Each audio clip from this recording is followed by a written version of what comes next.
Hello বন্ধুরা, আজ আমি আবার এঁচোড় তরকারি বানিয়েছি। কিন্তু হ্যাঁ, আজকের এঁচোড়টা সম্পূর্ণ আলাদা। এই এক রকমের রোজ রোজ খেতে ভালো লাগে না, তাই ভাবলাম একটু অন্যরকম ট্রাই করি। গ্রাম বাংলাতে বলে না এঁচোড়কে গাছ পাঠা, তাই আজকে আমি পাঠার মাংসর মতোই বানিয়েছি। আজকে কোনো বয়েল না করে কাঁচা এঁচোড়ে সব মশলা দিয়ে, তেল, গরম মশলা আর সব মশলা দিয়ে ভালো করে মেখে তারপরে 10-15 মিনিট আমি ম্যারিনেট করে রেখে দিয়েছিলাম। তারপরে কুকারে দিয়ে জাস্ট 3টে সিটি দিলেই হবে। 3টে সিটি মেরে নামিয়ে দিয়েছি।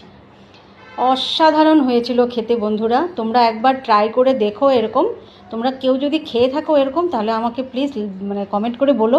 আর যদি না খেয়ে থাকো তাহলে এভাবে একবার বানিয়ে খেয়ে দেখো। অন্য এঁচোড় যেরকম আমরা বানাই তার থেকে অনেক বেশি টেস্টি হয়। তো আমার তরকারিটা আজকে কেমন লাগলো তোমরা প্লিজ কমেন্ট করে বলো, ঠিক আছে?